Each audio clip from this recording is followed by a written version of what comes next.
اور تب سے سیاست اور نیچے گئی ہے کہ جیسے لوگوں کو یہ پتہ چلا کہ یہ بک رہے ہیں، لوگوں سے ووٹ لے کے آ رہے ہیں کہ ہم آپ کی بڑی خدمت کریں گے، وہاں جا کے لوگوں کی ووٹ لے کے اپنے ضمیر بیچ رہے ہیں، اور پھر ریزروڈ سیٹس والے بک رہے ہیں۔ ریزروڈ سیٹس تو ایک تحفہ دیتی ہے ایک پارٹی کسی کو، وہ بکے ہوئے ہیں، وہ کھلے عام بک کے اور وہ دوسری طرف گئے ہوئے ہیں۔ تو میں صرف ایک اب ایز اے پاکستانی بات کر رہا ہوں کہ جو ایک خواب دیکھتا تھا اور شروع سے کہ ایک بڑا ہمارا عظیم ملک بنے گا، اور میری یہ کبھی خواب نہیں گئی میرے سے، میرا یہ بلیف ہے کہ اس ملک نے بڑا ایک عظیم ملک بننا ہے، اور یہ ایک سٹرگل ہے اس طرف جانے کے لیے، لیکن یہ بہت بڑا دھچکا لگتا ہے اس سٹرگل کو جب آپ یہ تماشا دیکھ رہے ہیں۔ تو دونوں چیزیں بڑی سیریس ہیں ملک کے مستقبل کے لیے۔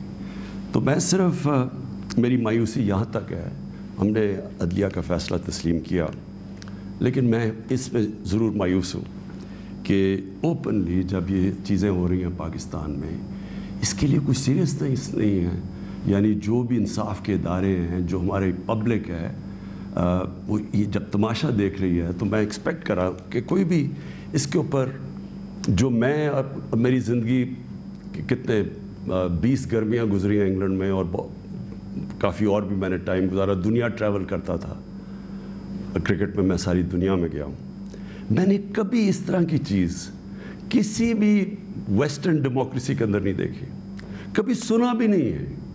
نہ کوئی سوچ سکتا کسی کو خریدنے کا، نہ کوئی اپنے آپ کو اپنا ضمیر بیچنے کا سوچ سکتا ہے، کیونکہ معاشرہ اس کے خلاف کھڑا ہو جاتا ہے۔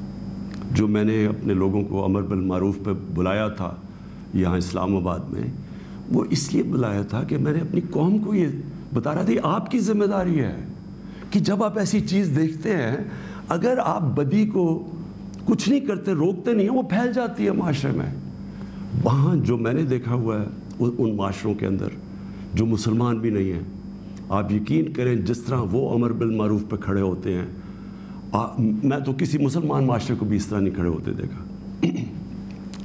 آپ ہمارے بیرون ملک پاکستانی ہیں، کبھی ان سے پوچھے تو صحیح کہ کس طرح وہ معاشرے اچھائی کے ساتھ کھڑے ہوتے ہیں، بدی کے خلاف ہوتے ہیں، حق کے اوپر کھڑے ہوتے ہیں، باطل کے خلاف کھڑا ہو جاتے ہیں، قوم کھڑی ہو جاتی ہے۔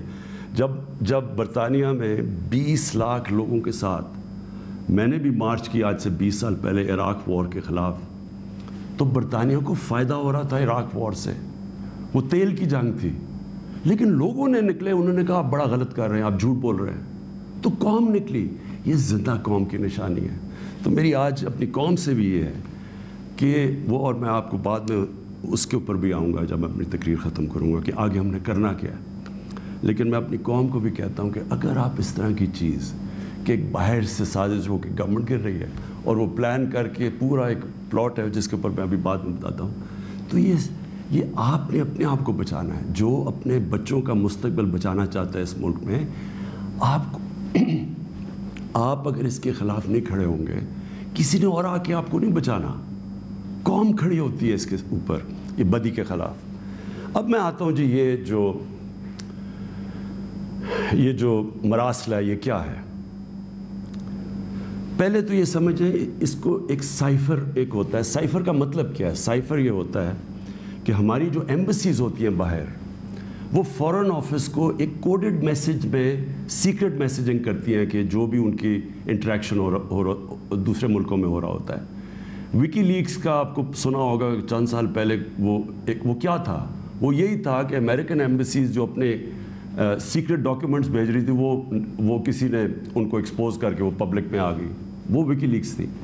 تو اسی طرح جو آپ کا یہ جو سائفر میسج آتی ہے، یہ ٹاپ سیکرٹ ہوتی ہے۔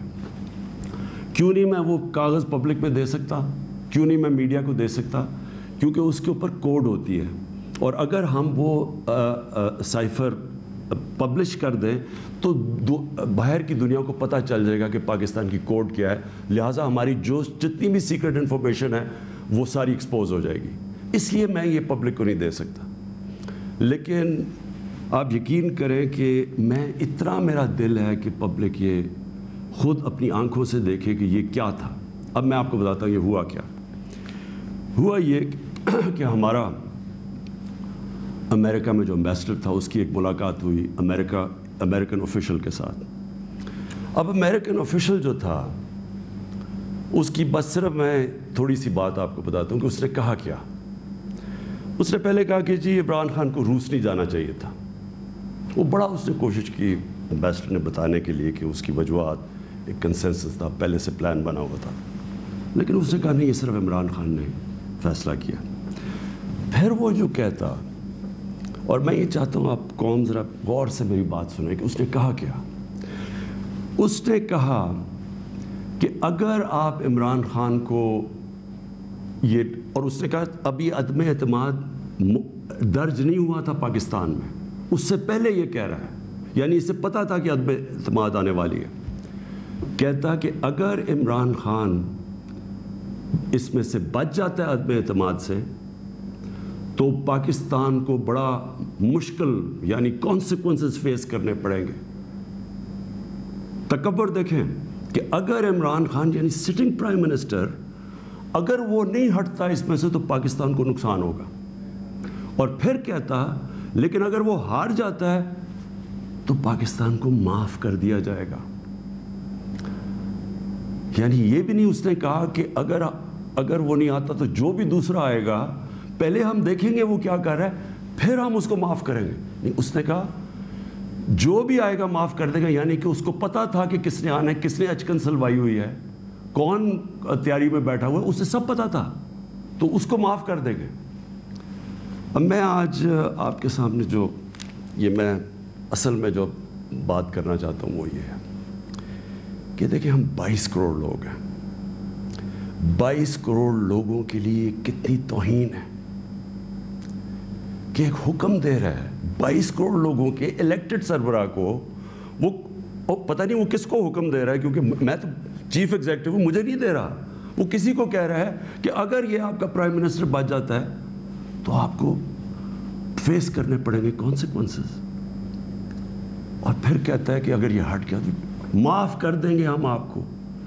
میں صرف آپ کو یہ کہنا چاہتا ہوں کہ میرے پاکستانیوں, اگر ہم نے اس طرح ہی زندگی گزارنی ہے تو ہم اپنے آپ سے سوال پوچھیں کہ ہم آزاد ہوئے کیوں تھے. ہم کیوں 23 مارچ کو سیلیبریٹ کرتے ہیں, ہم کیوں جناب 14 اگست کو بڑا جشن بناتے ہیں. اگر ہم نے اسی طرح رہنا ہے کہ باہر سے حکم آ رہا ہے کہ جی آپ نے اگر اس کو نہ ہٹایا, اور پھر ہوتا کیا کہ وہ شروع ہو جاتی ہے ایک دم ہمارے لوگ جانے شروع ہو جاتے ہیں. ہمارے جو اپنی پارٹی کے ایک دم پتہ چلتا ہے جی, ان کو ایک دم پتہ چلا کہ وہ تو جی تحریک انصاف تو بڑی گورنمنٹ بہت ہی بری ہے جی, عمران خان کے ساری برائیاں ان کو پتہ چل جاتی ہیں, اور وہ سارے ادھر اور ان کو بند کرنا شروع کر دیتے ہیں سندھ ہاؤس میں, اور وہ سارے ایک دم سارا ڈرامہ شروع ہو جاتا ہے. میڈیا کے اندر بھی پیسہ چل رہا ہوتا ہے. میڈیا کی یعنی میڈیا کو بھی شرم نہیں آئی کہ ایک لوگ پارٹی کے ٹکٹ پہ الیکٹ ہو کے دوسری پارٹی میں جا رہے ہیں, سب کو پتہ ہے پیسے لے, وہ بھی اس کی سپورٹ کر رہا, بڑا جشن بنایا جا رہا ہے جی وہ گورنمنٹ گر رہی ہے. یعنی جس طرح کوئی بہت بڑا کارنامہ ہو گیا یہ. اور پھر ہمیں آہستہ آہستہ چیزیں پتہ چلنا شروع ہوتی ہیں. پتہ یہ چلتا ہے کہ ان کے ڈپلومیٹس, امریکہ کے ڈپلومیٹس ہمارے لوگوں سے مل رہے ہیں چند مہینے پہلے. میرے اپنے 2 آ کے, ایک میرا کے پی کا منسٹر عاطف خان, وہ مجھے بتاتا ہے کہ ہماری شندانہ ہماری ایم این اے ہیں, وہ کہتے جی ہمیں امریکن ایمبیسی میں بلا کے انہوں نے باقاعدہ کہا کہ یہ عدم اعتماد آنے لگی ہے عمران خان کے اوپر, اور ان سے بڑی لمبی یعنی چند مہینے پہلے ان کو پتہ تھا کہ آ رہی ہے عدم اعتماد. تو آہستہ آہستہ پتہ چلا کہ یہ تو پورا پلان بنا ہوا تھا, تو ایک پوری اسکرپٹ چل رہی تھی یہاں. تو میں پھر اپنی قوم سے یہ کہنا چاہتا ہوں کہ دیکھیں یہ ضروری ہے ہم سب کے لیے فیصلہ کرنا کہ ہم کیا چاہتے ہیں. ہم ایک آزاد قوم بننا چاہتے ہیں, خوددار قوم بن کے رہنا چاہتے ہیں, یا اس طرح کے غلام چاہتے ہیں. اور کس طرح کے غلام, کیوں ان کو پتہ تھا کہ جناب شیروانی سلائی ہوئی ہے شہباز شریف نے, اس نے باقاعدہ میسیجنگ کی. اس نے کہا جناب بیگرز آر ناٹ چوزرز. ان کو میسیج کہ جی جو مقروض ملک ہوتا ہے اس کو غلامی کرنی پڑتی ہے, بیگرز آر ناٹ چوزرز. وہ دوسرا ان کا منسٹر بھیجتا ہے جی ہم تو لائف سپورٹ مشین پہ ہیں، تو وہ تو جب امریکہ چاہے بند کر دے، یعنی ہم تو ہیں غلام۔ پہلے تو ان دونوں سے پوچھو کہ آپ 30 سال سے یہ ساری آپ کی پارٹیز حکومت میں تھیں، تو کس نے یہ لائف سپورٹ مشین اور یہ مقروض کیا ملک کو؟ یہ کیا 3.5 سال میں ہوئے ہیں؟ 30 سال سے تو آپ پاور میں بیٹھے ہوئے ہیں، اور آج آپ کہہ رہے ہیں کہ جی کیونکہ جی ہمیں پر قرضے چڑھے ہوئے ہیں تو ہمیں تو غلامی کرنی پڑے گی۔ مجھے یہ قوم کے سامنے میں رکھتا ہوں، دیکھیں مجھے تو مغرب باقی سب سے بہتر جانتی ہے، اگر کسی کو بھی وہ جانتی ہے اس ملک میں، وہ عمران خان کو جانتی ہے۔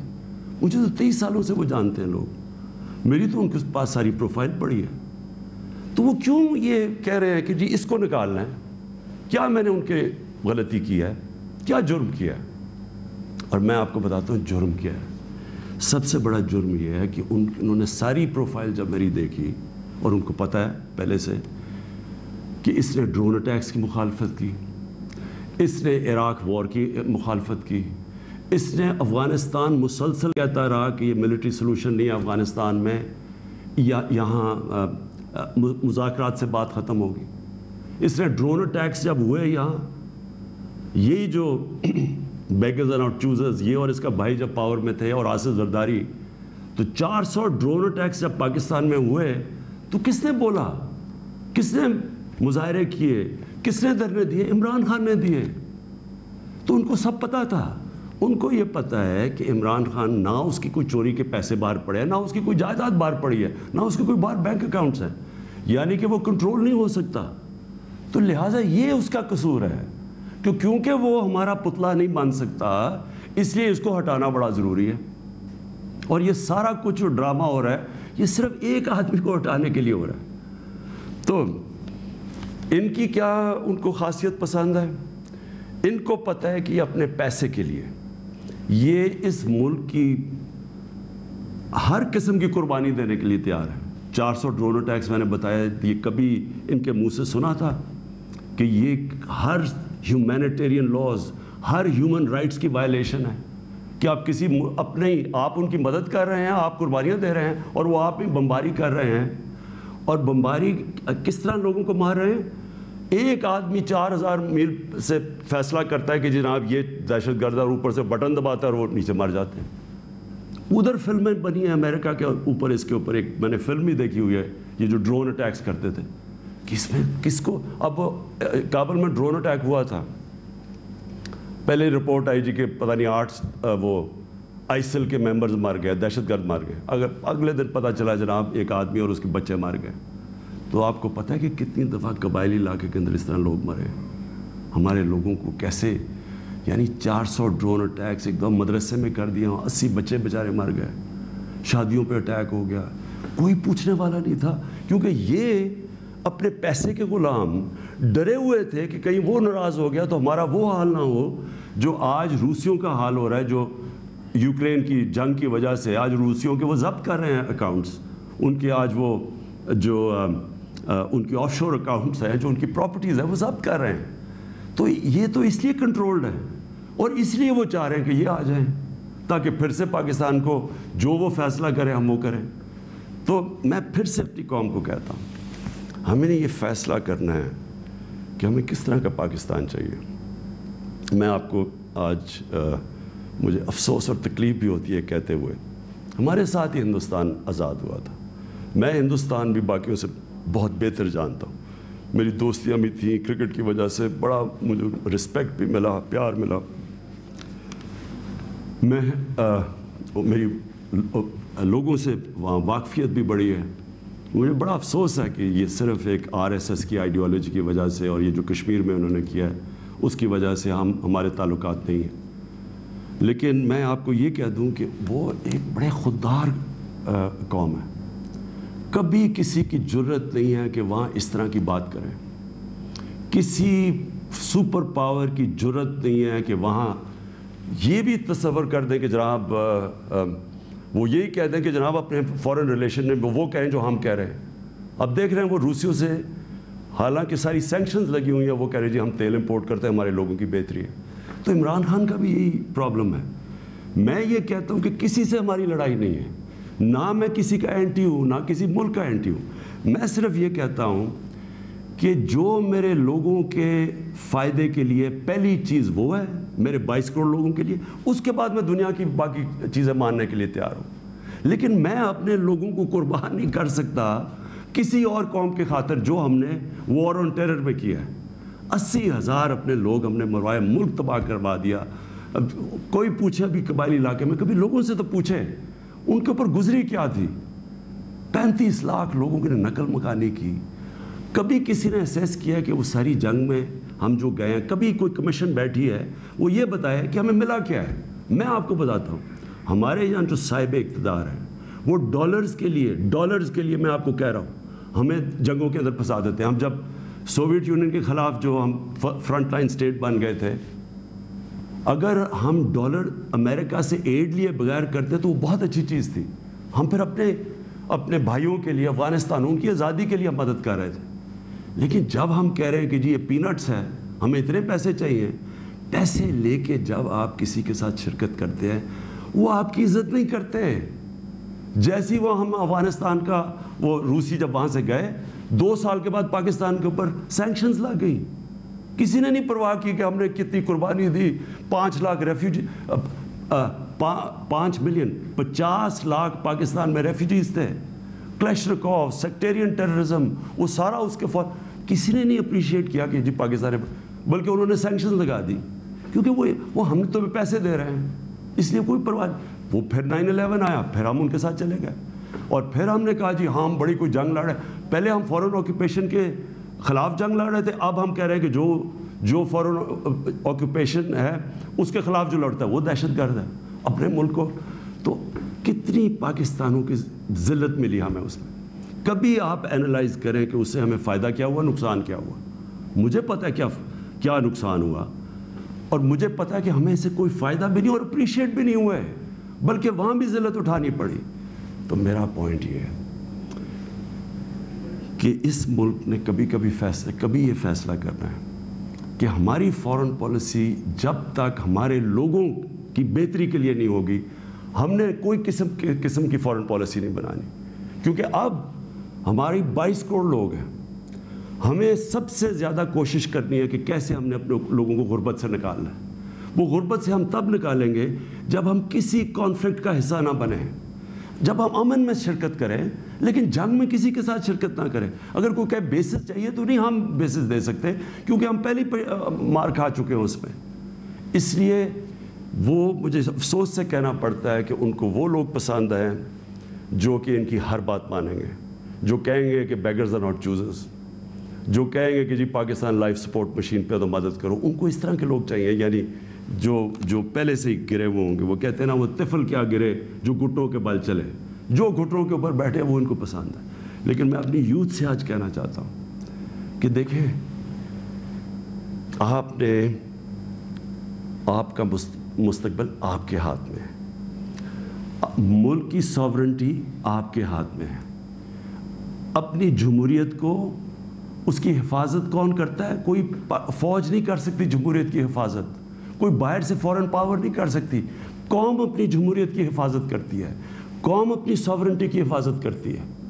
یہ جو ہماری ساورنٹی کے اوپر اٹیک ہوا ہے، میں آج آپ کو کہہ رہا ہوں، آج آپ اس کے اوپر سٹینڈ نہیں لیں گے، آگے سے یہ ہوا کرے گا کہ جو بھی آئے گا نا پاور میں، جو بھی آئے گا وہ پھر سب سے پہلے دیکھے گا کہ جی آپ کو کوئی سپر پاور تو ناراض نہیں ہو رہی، اور وہ پھر وہی کرے گا جو وہ چاہیں گے، کیونکہ اس کو ڈر ہوگا کہ انہوں نے 5, 10, 15 ارب روپیہ خرچ کرنا اور میری کرسی الٹا دینی ہے، اور وہ انہیں اپنی پاور بچانے کے لیے پھر وہ سارے جس طرح یہ ہیں کہ بیگرز آر ناٹ چوزرز، اسی طرح کے لوگ آئیں گے۔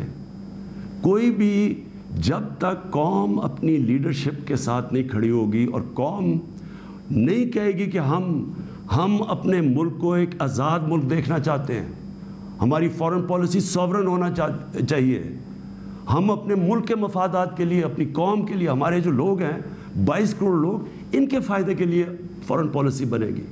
اور وہ فارن پالیسی وہ ہے جو ہم سب سے اچھے تعلقات رکھیں۔ ہم امریکہ کو بار بار ان کو سمجھائیں کہ ہم کوئی میں عمران خان اینٹی امریکن نہیں ہے، لیکن ہم نے بڑی بری حالات دیکھے ہوئے ہیں۔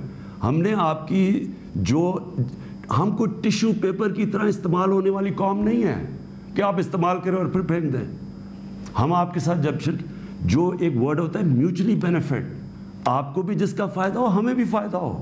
ون سائیڈڈ ریلیشن شپ کسی سے نہیں چاہیے. اور پھر میں کہتا ہوں ہندوستان کو دیکھ لیں، اتنی کسی کی جرت نہیں، کسی کی جرت تھی کہ اس طرح کی بات کرتے ہیں ہندوستان میں.